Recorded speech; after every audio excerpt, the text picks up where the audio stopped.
Lucky Boys Podcast.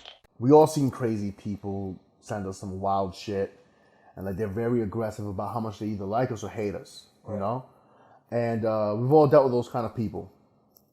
But what I'm saying is, we're all three, like artists especially, are like 3-4 steps away from being as crazy as that person sending that DM, right? All artists is like, okay, I'm gonna channel my insanity and making a movie, right? All the things that I want to tell someone, I'm gonna put it into an art project. These individuals, just for some reason, never picked up a pen. They don't have an outlet. They don't have an outlet, so they're like, they're forced their fucking crazy energy on you, right? Like in quarantine, what I notice is sometimes I have this manic energy that I usually can get rid of going on stage, right? And then what happens is my buddy will FaceTime me randomly, and I'm like fucking speaking at 1,000,000 miles a second because I have all this pent up energy. Yeah. And then I've noticed it vice versa, where like a buddy would hit me up or she would hit me up and she's like talking 1,000,000 miles a second. It's like, holy shit, this is very manic energy. And then sometimes it's hard to fucking even stop them, you know? But we all have that potential to be that crazy person. We're a little crazy. I think all artists are someone crazy because we have to be creative. Like we have to have that crazy energy to be creative. You know, to tell our story is just like, you know, I think like being in front of people, like being as a comedian, being in front of stage and people to critique you, you have to be some sort of crazy. A little bit. Yeah. A little bit. There's a little bit of I don't want to say narcissism. I think that's the wrong word. You're an attention seeker. If you're on stage and you want to be the only person talking, you're an attention seeker, buddy. If you look at it like that, I look at it as another way. I think artists, creators, I think they have an itch, and it's to scratch that itch. Now, if it's because of they want to be the center of attention, then fine, that's an itch. More power to you. Yeah. But if it's just a creative outlet that you need, you want to tell a story, right? You want to share something that you have personal to you, right? Or you want to share your pain, but in your sense, you want to twist it to something that's comedy.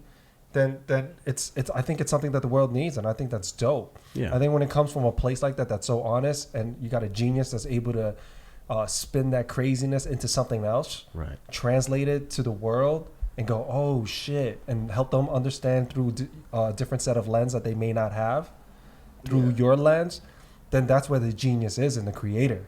Right. It's to be able to tell that story, whether as a comedian, an actor, a writer, whatever, filmmaker.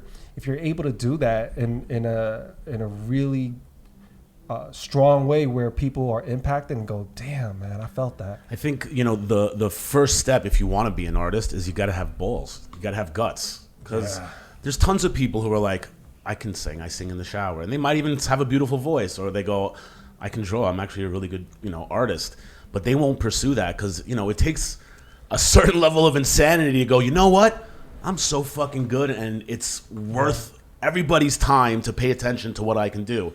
And to do that, you got to be a little bit fucking nuts. That and people talking shit about your work. You have to be because willing. That is this is something that's very important to you. Right. You work so hard on it. Right. Right, whether it's a movie, it's a script, it's a whatever, it's a performance, and everyone's critiquing it and they're shitting on it, and they're like, "Damn, they didn't love it." Fuck, because at the end of the day, you do want people to accept your work. Yeah. You want them to like it. Yeah, I think that's 100% true because that always feels amazing. But there's also a portion of the artist that's a masochist that wants to fail and wants to hear how terrible he is. Because part of you is like, you know what? I really suck. I shouldn't be doing this. I need somebody. Like his back. I need someone. I need to go and do this in front of people so they can let me know that I'm not supposed to be doing this. Like part of that. And that's also when you kick into that next level, when you level up and you go, you know what? I don't give a fuck. Right. I'm at that point where I just don't give a fuck. Fuck it. Yeah. I need this freedom to do what I want. And without giving a fuck about this, and that, controlling how I want to do this. Right. Well, it took me 30-something years to start doing stand-up comedy, even though it's what I wanted to do since I was a little kid. Because, my ego couldn't handle the rejection. It couldn't handle... Did you want to do comedy more than acting?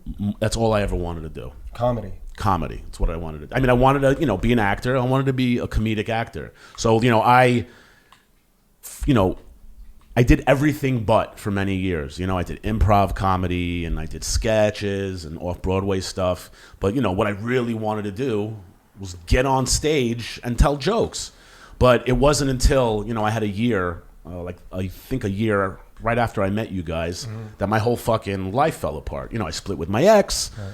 My friend died. My dad died. My grandmother died. My cat died. I lost my business. Like, it was just like the perfect storm in like a 14-month, 15-month period that like completely eliminated my ego, destroyed every aspect of normality. Did comedy save you? Well, the thing was, I was like, you know what? Now that I got nothing fucking left to lose, like I have no ego left. I'm a fucking loser. I've lost everything. There's nothing left to lose. Then I can go pursue my shit now. And it's, and the biggest fear for somebody doing comedy is, rejection. It's bombing on stage. That's the first fear. And I wanted to ask you that. What was that first moment for you guys on stage? Because I think I can speak for the both of us when I've never did stand-up comedy.